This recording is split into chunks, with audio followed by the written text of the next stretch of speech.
সম্মানিত দর্শক এবং শ্রোতাবৃন্দ, আমি যশোরী বাংলাদেশি সেবা পার্টির পক্ষ থেকে আপনাদের সকলকে জানাই আসসালামু আলাইকুম ওয়া রাহমাতুল্লাহ। আমি একটি বিরতির স্থানে দাঁড়িয়েছি। এখানে অনেক বেশি বরফ রয়েছে, আপনারা দেখতেই পাচ্ছেন। চারিপাশে সাদা হয়ে গেছে এবং অনেক ঠান্ডাও অবশ্য রয়েছে, কিন্তু কিছু কিছু জায়গায় আবার বরফ গলেও যাচ্ছে।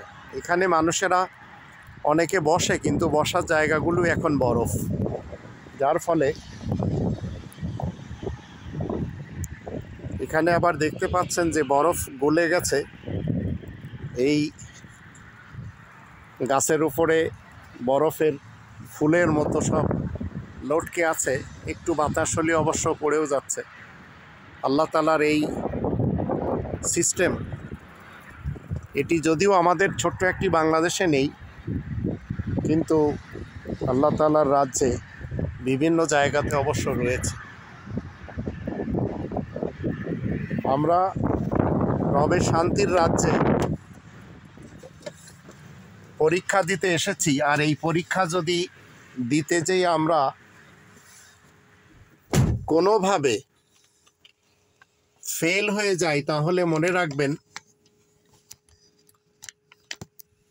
এই পৃথিবীতে আর একবার আমাদের আসতে হবে না। যে জন্য আপনাকে আমাকে শত্রু যারা রয়েছে তাদেরকে চিনে নিতে হবে। যে শত্রুগুলি ধর্মের বেশে আপনার আমার সামনে এসে দাঁড়াচ্ছে, আপনার আমার এলাকায় এসে ধর্মগিরি করে তারা তাদের গার্বেজ মতবাদগুলি ঢেলে দিয়ে যাওয়ার সময়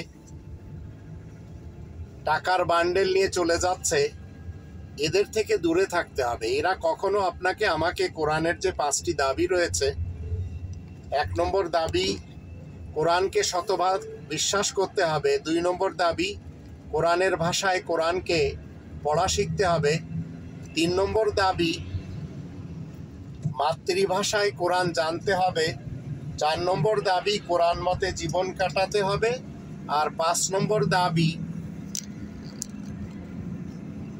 কোরআনে তাবলীগ করতে হবে। তো ধর্মের নামে আমাদের দেশে 118 জন প্লাস ধর্মজীবী বক্তা রয়েছে, যারা ভাড়ায় চলে, ভাড়ায় খাটে। এরা সবাই ধর্মের এক একটা ব্যাপারী। আজ এমন একটি দিন, আমাদের যশোরে সবচেয়ে বড় মাহফিল হচ্ছে ধর্মের নামে আকিজ গ্রুপের পক্ষ থেকে। কিন্তু এই ধার্মিকরা কখনো বলতে পারবে না যে আকিজ গ্রুপের ব্যবসা বাণিজ্য কতটুকু বৈধ, কতটুকু মানব উপকারী, আর আকিজের ছেলে আফিলের ইনকাম বা অন্যজনের ইনকামে কোনো হারাম মিশে আছে কিনা। তবে আমি জানি তারা কখনো জাকাতের খুমুস দেয় না। তারা ধর্মের যে জাকাতের সিস্টেম রয়েছে সেটি তারা প্রদান করে, কিন্তু শায়েখ আহমদুল্লাহ হুজুর হোক কিংবা মিজানুর রহমান আজহারি হোক, এরা বলতে পারবে না, কারণ এরা সবাই এই বড় লোকদের হাতে ধরা। ঠিক একই কায়দায় আমাদের দেশটা নষ্ট করার পিছনে এই ধর্মজীবী মোল্লা এবং দুর্নীতিবাজ পলিটিশিয়ান যারা, এরাই রয়েছে।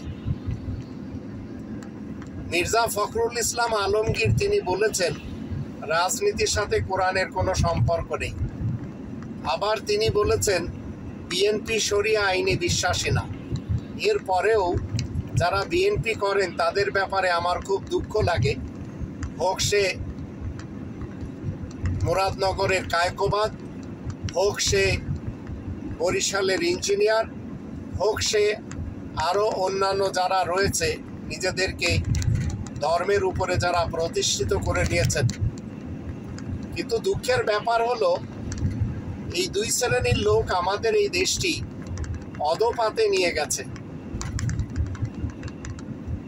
আর যারা মনে করে চলেছেন যে আওয়ামী লীগকে বিদায় দেওয়া হয়েছে, ছাত্রলীগকে নিষিদ্ধ করা হয়েছে, এখন দেশের মানুষ ছাত্র দল করবে কিংবা বিএনপি করবে, আওয়ামী লীগ এবং বিএনপি ভারতের র নামক যে পাখিটি রয়েছে, ভারতের গোয়েন্দা সংস্থা র, কল্পনা করুন এই র একটি পাখি।